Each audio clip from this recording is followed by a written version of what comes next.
اور جو کچھ ہم کرتے رہے غیر الذی کنا نعمل ہم اب نہیں کریں گے. اور اس ساری صورتحال میں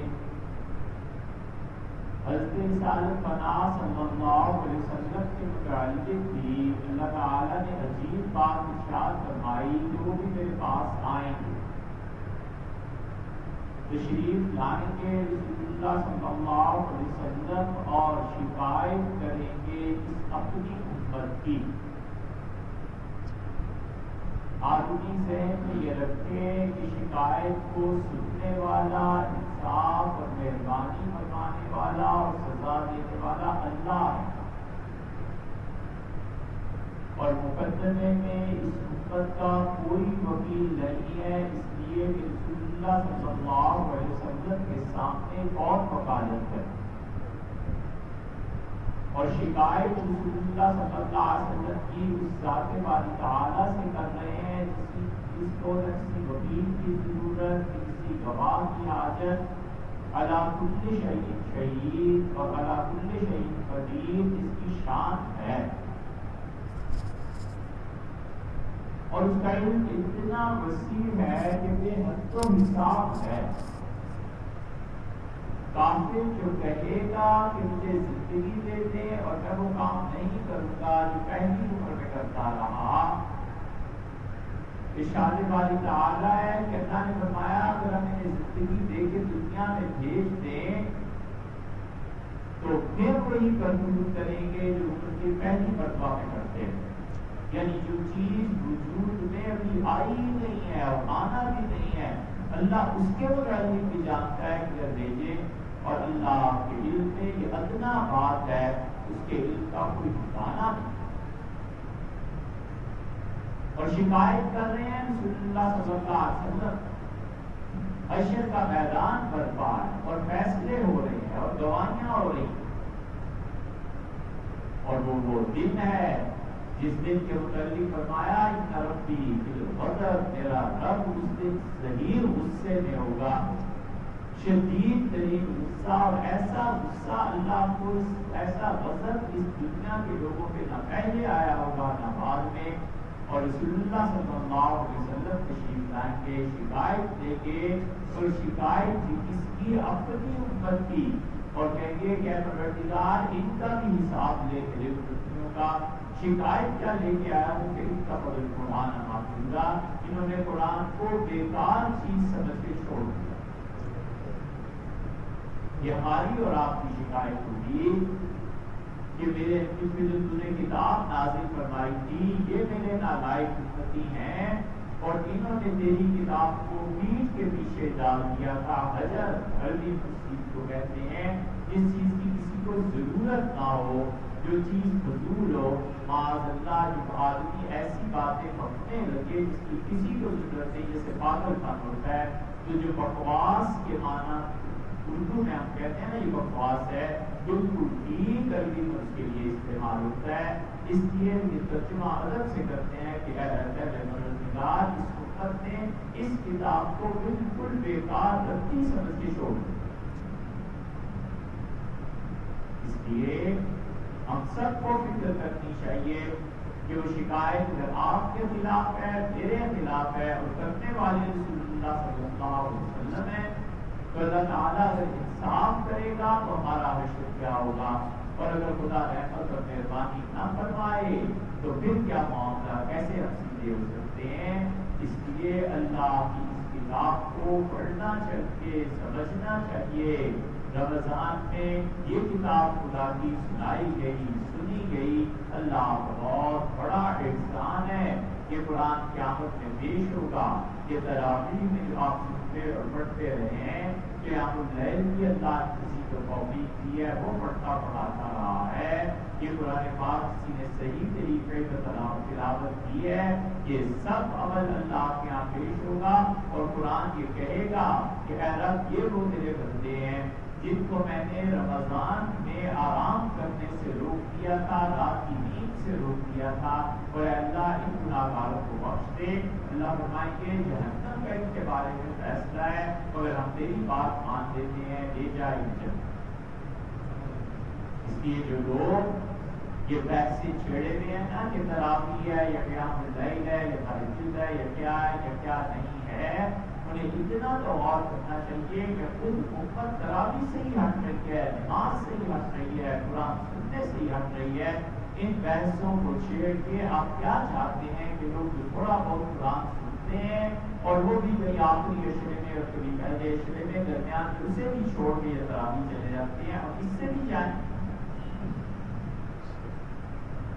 اس لیے کہ اللہ کے حضور میں قیام اور طویل قیام، یہ قیامت کے دن اس شدید گرمی کے قیام میں کام آ جائے گا اور اس دن اللہ سایہ دے دے گا. اور اس دن کتنے ہی ہوں گے جو بغیر کسی قیام کے جنت میں بھیج دیے جائیں گے. اللہ تعالیٰ مہربان کرے گا. اس لیے آپ نے اس کتاب کو سنا ہے، بس یہ آخری جمعہ رمضان کا، اس کو مت چھوڑیے، سارا سال پڑھتے رہیے، سمجھتے رہیے، تاکہ رسول اللہ صلی اللہ علیہ وسلم قیامت کی جو شکایت کریں گے. میں 17ویں پارے میں آیت آئی ہے، اللہ تعالیٰ نے وقال الرسول، رسول اللہ صلی اللہ علیہ وسلم تم سے کہیں گے کہ پروردگار کی امت ہے میری اور اس نے قرآن کو فضول چیز سمجھ کے چھوڑ دیا تھا. وہ شکایت ہمارے آپ کے خلاف. اللہ کے پاک کلام کو پڑھنا اللہ کا قرب دلاتا ہے. خدا کے کلام کو سمجھنا اس سے بھی بلند تر بات ہے.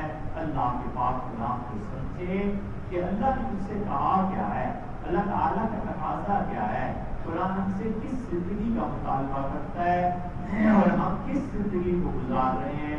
کتنا فرق ہے ان دونوں میں. قرآن کیا کہتا ہے کہ اللہ کے اچھے بندے کون ہوتے ہیں اور برے بندے کون ہوتے ہیں. اس لیے قرآن کریم کو ترجمے اور تفسیر کے ساتھ پڑھنا چاہیے. ایک تفسیر لاہور سے چلتی ہے، لاہور اسٹیشن پہ آپ اتریں، وہاں پر آسٹریلیا مسجد ہے بہت بڑی، اور آسٹریلیا بلڈنگ بھی اس کے ساتھ ہے، کسی سے پوچھے بالکل ساتھ ہی ہے. شہید رحمۃ اللہ علیہ کے شاگردوں نے ایک بورڈ بنایا.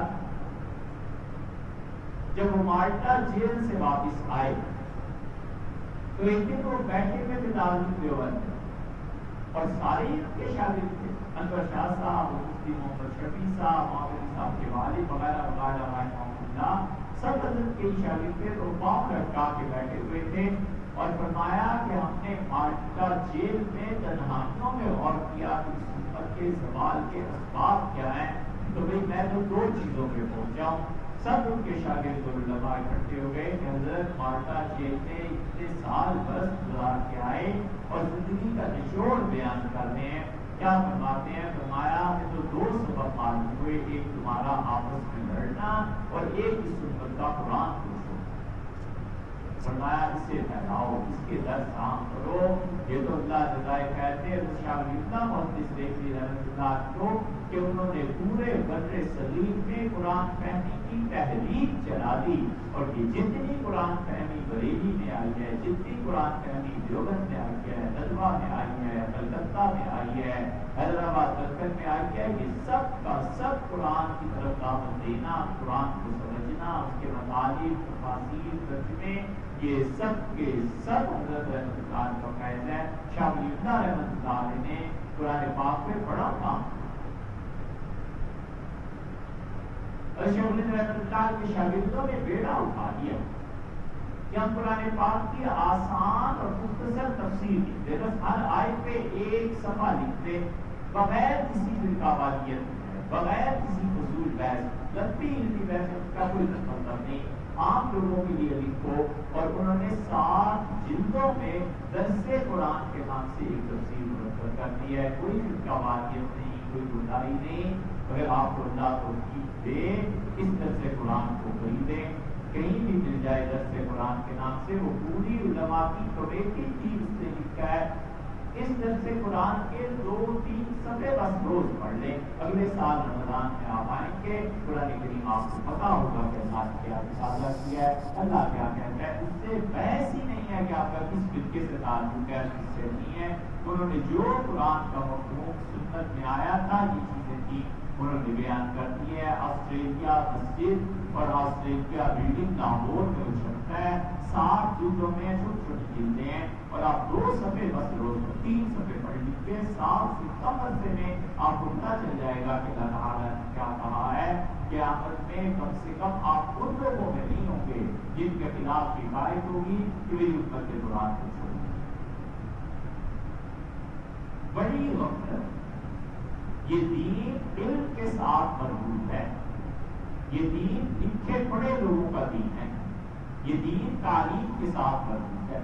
جاہل آدمی کا کیا کام ہے اس دین میں؟ نہ پڑھے نہ پڑھائے، کچھ نہیں پڑھ سکتا، اپنے بچوں کو لے کے بھیجے مجھے یہ 3 صفحے پڑھنا، سستا سودا ہے، گلی محلے کسی بچے کو کہہ کے 2 صفحے مجھے سنا دو، قیامت میں اللہ پکڑے گا، میں اس کو پکڑ دینا بھول جاؤں۔ الحمدللہ مسلمان ابھی اتنے بے حس نہیں ہوئے کہ کوئی کسی کو 2 صفحے قرآن کہنا چاہے، ایک آیت ہے تشریح ہے، کوئی نہ کوئی سنائی دیتا ہے، نہیں پڑھ سکتے سن لیں، کچھ تو کرے، تاکہ قیامت میں حضور صلی اللہ علیہ وسلم نے جو شکایت کرنی ہے نا، اس سے حفاظت ہو جائے۔ یہ کوئی چھوٹی سی چیز نہیں ہے۔ شریف آدمی پہ دنیا میں مقدمے کا پتہ چلے، دل دہل جاتا ہے کہ یار مقدمہ ہو گیا، کیا کرے، راتوں کو نیند نہیں آتی، اور پتہ ہوتا ہے کہ اس مقدمے میں جان نہیں، اس مقدمے میں میں حق ہوں۔ یہ جو بڑا مقدمہ پیش ہوتا ہے نا موت کے بعد، اور رسول صلی اللہ علیہ وسلم ہے ایک طرف اور وکیل آپ کا کوئی بھی نہیں ہے، اور اللہ فیصلہ کرنے والا ہے، ہم سب کو سوچنا چاہیے کہ ہمیں کیا کرنا ہے۔ کسی فرقے کی، کسی چیز کی، کسی تنظیم کی بات نہیں، سیدھا سادہ قرآن کا مطلب ہے، ہمیں سمجھنا چاہیے اللہ نے کیا کہا ہے، کبھی اس کے کہ اللہ ہمیں سمجھائے کہ اب میں سمجھاتا ہوں تمہیں کیا۔ یہی چیز حضرت صادق صلی اللہ علیہ وسلم، ہم لوگ نہیں جانتے رسول اللہ صلی اللہ علیہ وسلم کون، ہمیں ان کی سیرت نہیں پتا، ہمیں پتا نہیں رسول اللہ صلی اللہ علیہ وسلم کیسی تکالیف اٹھائی ہیں، نبی کریم صلی اللہ علیہ وسلم کی زندگی کیسے گزری ہے، شادیاں کہاں ہوئی ہیں، اہل مکہ میں اسلام کیسے پھیلا ہے، مدینہ منورہ کے کیسے رہے ہیں، رسول اللہ صلی اللہ علیہ وسلم اللہ سے کی محبت کیسے تھی، خشیت کیسے تھی، خوف کیسے تھا، صحابہ کرام رضی اللہ عنہ کی تربیت کیسے کرتے تھے، سیرت کے باب میں مطلقاً بے خبر ہے۔ اسی سے پوچھو رسول اللہ صلی اللہ علیہ وسلم کے بیٹے اور بیٹیاں مکہ میں تھے یا مدینہ میں تھے، رسول اللہ صلی اللہ علیہ وسلم کے دن رات کیا تھے، شب و روز کیا تھے، کتنا عرصہ رسول اللہ صلی اللہ علیہ وسلم جنگوں پہ گزارا ہے، کہاں گئے کہاں آئے کیا فرمایا، کچھ پتہ نہیں ہے۔ کوئی حکومت اتنی بیگانی بھی اپنے نبی سے ہوئی ہے جتنے ہم بیگانے رسول اللہ صلی اللہ علیہ وسلم سے ہو گئے۔ نبی کریم صلی اللہ علیہ وسلم کی ان کے زمانے میں بھی ضرورت پیش آئی، حضرت رسالت پناہ صلی اللہ علیہ وسلم کی اپنی ضرورت ہے، اور حضرت رسالت پناہ صلی اللہ علیہ وسلم کی حشر میں بھی ضرورت پیش آتی ہے، تو جس ہستی سے بار بار لگنا ہے، اتنا خود غرض آدمی ہو جائے کہ اسے پتہ ہی نہ ہو کہ رسول اللہ صلی اللہ علیہ وسلم کیا ہے۔ 5 جگہ قیامت کے دن رسول اللہ صلی اللہ علیہ وسلم کی ضرورت پیش آئے گی، ٹاکرا ہوگا، لگنا ہوگا، کل خلق اللہ کی محتاج ہوگی قیامت کے دن رسول اللہ صلی اللہ علیہ وسلم کی 5 جگہ پہ پہلا مقام حشر میں آئے گا، سرے سے اللہ تعالیٰ حساب ہی نہیں شروع کرے گا، شدید گرمی اور لوگ تاریکی میں گھوم اور چیخ رہے ہیں، چلا رہے ہیں، اور اللہ حساب ہی نہیں شروع کرتا۔ وہ کہتے ہیں اللہ حساب کو شروع کرتا، جنت جہنم کے بعد کی بات ہے، کچھ شروع تو ہو۔ اور رسول اللہ صلی اللہ علیہ وسلم تم اللہ کے 4 جلیل قدر انبیاء علیہ السلام کے پاس جاؤ گے، تم آدم علیہ السلام کے پاس جاؤ گے اور وہ صاف کہہ دیں گے کہ میں خدا سے کچھ نہیں کہہ سکتا، کہ وہ جنت میں جو کچھ کھا لیا تھا نا، میں اللہ کے سامنے آ گیا۔ پھر نوح علیہ السلام کے پاس جاؤ گے، نور سما اللہ محمد، قرآن میں اللہ نے آپ کو کہا ہے کہ آپ اس کے بڑے شکر گزار ہوتے ہیں، آپ چلیں حساب کو شروع ہونا، وہ کہیں گے میں کچھ نہیں کر سکتا، میں اپنے بیٹے کے بارے میں بات کر دی تھی اور میں اب تک اس پہ پشیمان ہوں، جاؤ اور کہیں سے جا کر کہ نفسی نفسی، اللہ نور کی جان بچا لے، اللہ نور کو ہاتھ بچا لے، دنیا جو کرتی ہے کہ اللہ مجھے بچا لے۔ رسول اللہ صلی اللہ علیہ وسلم فرمایا تم ابراہیم علیہ السلام کے پاس جاؤ اور ابراہیم کو کہو گے کہ اللہ سے درخواست کرے، حساب شروع کرے، اور کہیں گے میں اپنے والد کے بارے میں بات کر چکا اور اللہ نے مجھے منع فرما دیا تھا، میں جو بات میں نے کی تھی اب سوچتا ہوں کی میں اپنے پروردگار کے پاس یہ دعا لے کے ہی کیوں گیا تھا، میں اس پہ نادم ہوں، جاؤ میرے پاس کچھ نہیں، اور کہ ابراہیم علیہ السلام ان کے نفسی وہ جو امام الانبیاء یہودی عیسائی مسلمان سب اسی کے دین پہ چلنے والے، اس نے دین کو بدل دیا اور الحمدللہ ہمارے پاس محفوظ ہے۔ یہ نبی ابراہیم علیہ السلام کہیں گے اللہ کے سامنے پیش ہو ان کی حکمت نہیں، جاؤ اور تم عیسیٰ علیہ السلام کے پاس آؤ گے۔ عیسیٰ علیہ السلام کہیں گے میری قوم نے عیسائیوں نے اتنا مجھے پرستش کیا ہے، آج میں کچھ نہیں کر سکتا، شرمندہ ہوں اللہ کو کیا بول کے اس طرح خدا بنایا گیا ہوں، میں تمہیں راستہ بتاؤں، محمد صلی اللہ علیہ وسلم کے پاس چلے جاؤ۔ اتنے جلیل القدر ربی علیہ السلام کہیں گے رب نفسی نفسی، اللہ مجھے بتا، اللہ مجھے بتا، اگر تم میرے پاس آؤ گے اور میں کہوں گا رب حکمت دی، میں میرے پروردگار میری حکمت کر رہا ہے، اللہ اس انسانوں پر ہے اور رسول اللہ صلی اللہ علیہ وسلم میں کچھ نہیں سمجھوں یعنی جانوں گا اس دن، اور میں آگے جاؤں گا اور جا کر سجدے میں پڑ جاؤں گا اور سجدے میں پڑھ کے کہوں گا کہ اللہ حساب شروع کروا دے۔ اللہ اپنی ہم کے کچھ خاص جملے مجھے بتائے گا، صحیح بخاری میں ہے مجھے اب تک نہیں پتا، اللہ وہ جملے بتائے گا، میں وہ پڑھوں گا، اللہ میری تعریف سے خوش ہوگا اور کہے گا الفاظ آپ سر اٹھائیے، سل آپ ارشاد فرمائیے، تو بیان دینے کو دیا ہے، میں کہوں گا اللہ کی مخلوق کا حساب شروع۔ پہلا موقع ہے جہاں اللہ صلی اللہ علیہ وسلم کے محتاج ہے، کل کائنات محتاج۔ نبی کریم صلی اللہ علیہ وسلم جبریل امین سفارش کریں گے گناہگاروں، سارے انبیاء علیہ السلام سے سب سے پہلے مجھے بلایا جائے گا کہ آپ کیا کہتے ہیں، میں کہوں گا کہ اے پروردگار جو لوگ جہنم میں چلے گئے ہیں اے اللہ انہیں نکالو، یہ حکم ہوگا کہ جاؤ نکالو۔ یہ دوسرا موقع ہے ہم جیسے گناہگاروں کو رسول اللہ صلی اللہ علیہ وسلم کی اس شفاعت کی پیش آئے گی۔ تیسرا موقع مجھ سے پوچھیں گے اور فرمائیے، میں عرض کروں گا میرے پروردگار جو ابھی جہنم میں گرے نہیں ہیں نا، اور حساب میں آپ نے انہیں جہنمی کر دیا ہے، کہہ دیا آپ نے ارشاد فرمایا اے رب کرم فرما ان کو جنت دے دے، اور اللہ تعالیٰ بے شمار لوگوں کی جہنم کا پروانے ختم کروا دیں گے، اور ارشاد ہوگا میرے نبی صلی اللہ علیہ وسلم نے فرمایا جاؤ۔ پھر پوچھیں گے چوتھی مرتبہ کیا آپ کچھ اور کہنا چاہتے ہیں؟ حضور صلی اللہ علیہ وسلم میں عرض کروں گا اللہ یہ تیرے بندے ہیں، اللہ بغیر ان کا بھی حساب نہیں ہوا، فیصلہ نہیں ہوا، بغیر حساب کے لیے جنت میں بھیج دیا۔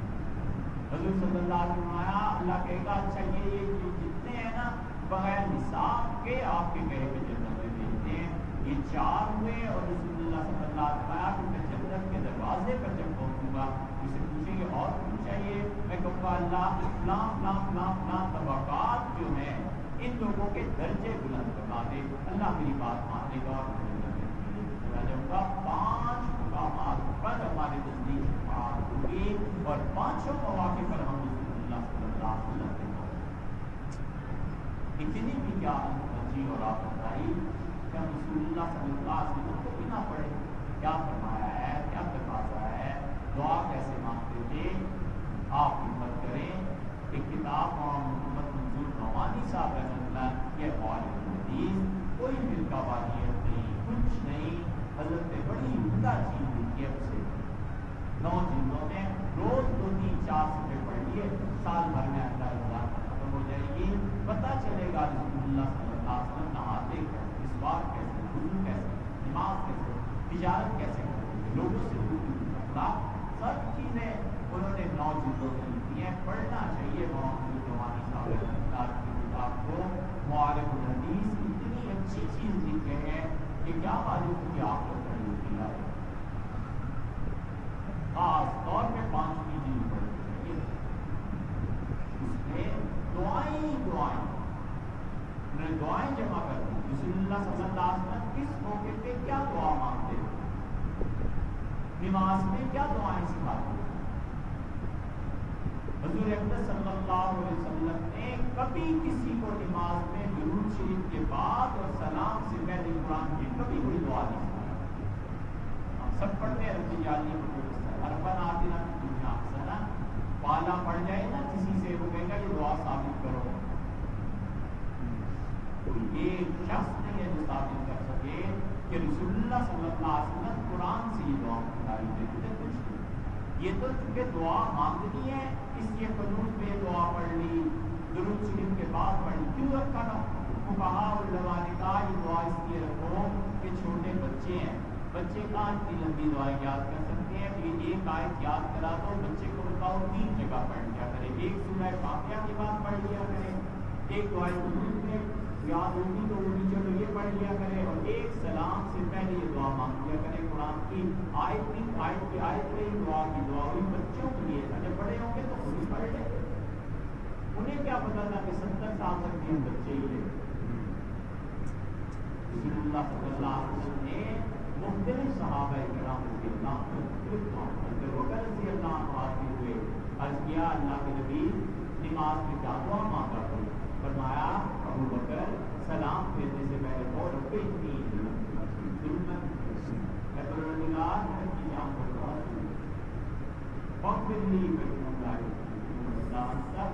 اللہ معاف فرما دے، آپ کی دعا معاف کرنے والا بھی تو کوئی نہیں، اللہ میں نے بڑے ظلم کیے، اپنی جان کی ظلم ہے، معاف فرما دے۔ مولانا منظور نعمانی صاحب نے لکھا ہے، اور مولانا منظور نعمانی صاحب کو ایک دن نماز پڑھتے ہوئے ہم نے دیکھا لکھنؤ میں، اور نماز پڑھ رہے تھے اور آہستہ آہستہ آواز سے پڑھ رہے تھے، بڑھاپا تھا، پالش کی تھا، سب چیزیں تھی، سلام پھیرنے سے پہلے زار زار روتے تھے، آنسو گرتے تھے، اور ہم نے گنا 13 مرتبہ اس کو رب اتنی زبان، اللہ میں نے اپنے آپ، اللہ میں نے اللہ نے اپنی جان کی، اللہ میں نے بڑے گناہ کیے، اللہ معاف کرے۔ یہ خدا کے ساتھ خشیت کا تعلق ہے۔ 5ویں جلد میں انہوں نے دعائیں جمع کر دی، رسول اللہ صلی اللہ علیہ وسلم حضرت عمار بن یاسر حاضر ہوئے، رسول اللہ صلی اللہ علیہ وسلم عمار جب درود شریف پڑھ لینا تو پھر اس کے بعد سلام سے پہلے یہ کہنا کہ اللہ سے دعا مانگنا کہ اللہم بعلمک الغیب وقدرتک علی الخلق، اے پروردگار جو تیرا علم ہے اپنی مخلوق کے متعلق، اور اللہ جو کچھ تیری قدرت ساری کی ساری اپنے مخلوق کے متعلق ہے، آخری معلوم کر دیا اللہ مجھے اس وقت تک زندہ رکھ جب تک زندگی میرے لیے بہتر ہے، متوفنی ظالم تغلی، اور اللہ جب آپ یہ سمجھیں کہ اب دنیا میں میرا رہنا مناسب نہیں ہے، اللہ اس وقت میں موت کو بڑی لمبی دعا رسول اللہ صلی اللہ علیہ وسلم نے سکھائی۔ معاذ رضی اللہ عنہ کے معاذ یہ واحد صحابی ہے جس سے رسول اللہ صلی اللہ علیہ وسلم نے کہتے ہیں ہم تنہا بیٹھے ہوئے تھے، میرا ہاتھ پکڑا اور دست مبارک سے گرفت فرمائی، مجھے دیکھا اور کہا معاذ اللہ کی قسم ہے مجھے تجھ سے بڑی بات۔ معاذ 17 سال کے تھے مسلمان ہوئے، 35 سال کے تھے سیدنا عمر رضی اللہ عنہ کے خلافت میں شہید ہو گئے۔ عمر رضی اللہ عنہ تھرانے لگے جب انہوں نے سنا کہ معاذ اور عبیدہ کے لوگ شہید ہو گئے، گھبراہٹ پڑ گئی۔ سیدنا عمر رضی اللہ عنہ جانتے تھے نا کہ معاذ رسول اللہ صلی اللہ علیہ وسلم کی زندگی میں فتوا دیتے تھے، ہم نے کئی جمعے سے معاذ رضی اللہ عنہ یہاں تک کہ فرمایا اللہ کی معاذ مجھ سے بڑی محبت ہے۔ میں نے کہا اللہ کے رسول مجھے بھی آپ بہت اچھے لگے، میں معاذ ایک تحفہ دے، محبوب کو تحفہ ہے اور محبت کے اظہار پہ تحفہ ہے، وہ جانتے ہیں جن کی زندگی میں محبت کے دوران فرمایا معاذ درود شریف تم پہ بھیجنا، نماز میں سلام سے پہلے ہمیشہ یہ دعا مانگنا اللہم اعنی علی ذکرک و شکرک و علی حسن عبادتک، اللہ میری مدد فرمائیے، میں آپ کو یاد کرتا رہوں، اللہ میں اللہ کا شکر ادا کرتا رہوں، اور اللہ جو تیری عبادت کروں فرسٹ کلاس پہلے درجے کی عبادت ہے میرے رب۔ ساری کئی صحابہ رضی اللہ عنہ اس کا امام ہے، رب اجعلنی مقیم الصلاۃ ربنا آتنا فی الدنیا، بالکل ٹھیک ہے، نماز ہو جاتی ہے، بالکل صحیح ہے، کوئی شک و شبہ نہیں، لیکن کیوں ہم غافل ہیں کہ رسول اللہ صلی اللہ علیہ وسلم نے ہمارے لیے کتنی محنت کی،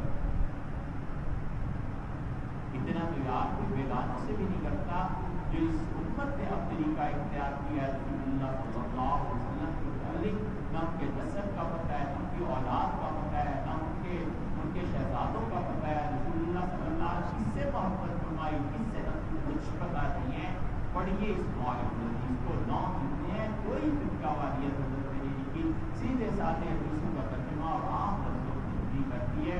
2-3 صفحے روز پڑھ لیجیے، سال بھر میں پوری 9 زندگی ہو جائے گی اور آپ خوش ہوں گے. پتا ہوگا قیامت میں رسول اللہ صلی اللہ علیہ وسلم کی شفاعت نصیب ہوگی تو دیکھیں گے تو یہ پہچانیں گے تو صحیح کہ آقا و مولا حضرت صادق پناہ صلی اللہ علیہ وسلم یہ ہستی ہے جس کی خوشی کا اللہ بھی خیال کرتا ہے، اس کے مانگے کو اللہ نے رد کیا.